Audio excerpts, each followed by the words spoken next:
I completely believe we have the knowledge, we have the capability to be the partners. And that's when we start adding the value. So, a shift in mindset of the GCC leader to proactively bring market intelligence, um, operational insights, innovation opportunities at the global leadership meetings changes the value of how we are perceived. To me, these are important. Obviously, we have moved away from resource arbitrage, cost arbitrage to more of capability hubs. I think we are already there. And most importantly, the last one to me is, how do we own cost revenue? Right? We look at piecemeals. Just as an example, we look at each department cost, but how do we bridge this and say, and just in terms of analytics also, I can give you a little bit more insight about how do we look at ROI. So if something has been invested in India, how do we start measuring ROI holistically? And how do we show the value we are bringing, not what we are delivering? Because we often look at GCC as a cost center. Can we look at it more like an enterprise where we take ownership of each of the businesses and say what value we are giving, not what we are delivering? To me, that is why it's a mind shift change rather than just operating model change. I don't know if what I'm saying makes sense or resonating with you, but happy to hear your insight, Ravi and Nidhi, as well. And is it to think about, earlier people would sort of wait to be called upon or want permission to be able to suggest ideas? I think that has started changing because one, it's sort of in the nature of the new generation itself.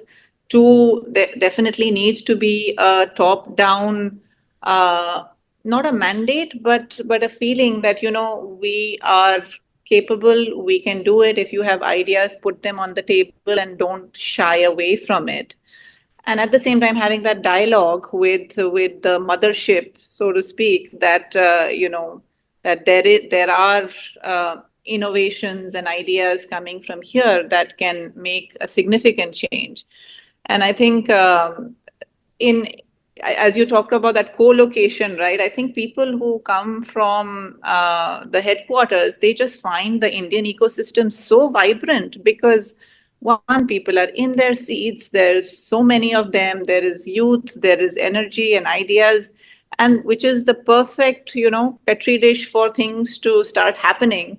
So it's just that, some blessings are needed for that. Obviously, you're bang on, Nidhi, because we cannot go in a tangential way. We have to be aligned in our strategy, what we want to achieve as an outcome together. But it's also putting our thoughts on the table without shying away from the fact that we are just, without saying that we are just delivering, but how else can we make difference, right? When it comes to capability, I think there's no doubt in anybody's head globally. And that's why India has been looked at, right? Saying what kind of capability we have. But just shifting that mindset, like you said, is so important. And today's generation asks for purpose. So I think there's no better day and time where we are actually moving into that transformation mode than now. Yeah, I think of those days back in late 90s, right? When I think GHSVC came on board to Hyderabad. I think that's where it all started. And, when I actually entered the HSBC back in 2002, all I could see the leadership was they were in awe of their bosses back in the UK. So strategy was laid down in the UK. And as you're telling, right, we're basically experts in delivery. And that's been the case for over 25, 30 years now. So that mindset is that, okay, you give me something, I'm going to give you 100% delivery. Now, for the same person who is a leader now, as senior vice president or the head of the company, 30 years, you have one particular mindset. And now you're saying innovate, which means, as you rightly said, he or she has to actually think very differently than before. And if the head of the company doesn't innovate, it boils down to everyone, right? So it has to start from the top, as you very rightly said. So my view is definitely, I think, significant mindset change from a delivery model to an creativity, innovation model. And I remember Pankaj actually talking about AI tools, and Shiva was asking a lot of questions And he said very particularly that using AI tools is not a big deal, right? We are pretty good at that, right from Y2K to Java, VB or whatever, Python. We've been able to navigate all the technologies easily. And this, AI is a new animal now, and we will anyway navigate there. But what's important is how creatively you want to use the tool, not just using the tool as such. So that is where I also thought, yeah, I think we need more of innovation creativity in the mindset piece at the top level.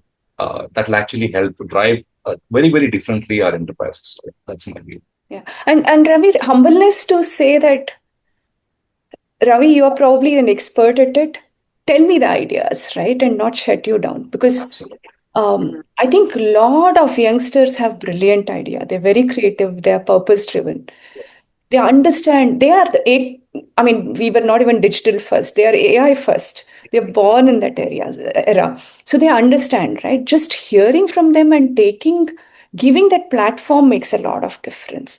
Instead of how many head count do you have, can we pivot to what value we are adding, right? Because if we have always thought about head count as our kingdom, then it's a lost game. Yeah, Digital absolutely. transformation. Absolutely. I think maybe I'll quote one example. There was this new podcast series which I thought was brilliant. So I named it The Darbar, and it landed upon LinkedIn. That's what normally happens. And there's a WhatsApp group between Nidhi, Pankaj, and us. So just one line he wrote that, Darbar means there is a boss, there's a king, and there's a subject. And all of us are learners. The leader is a learner, and even the subject is a learner.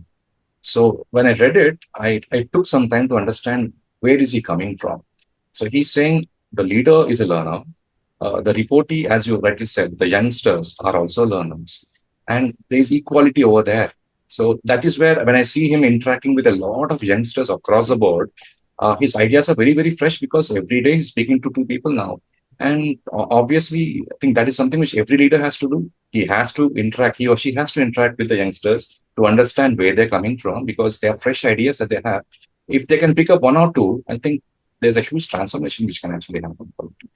Easier solution, Ravi, clone Pankaj.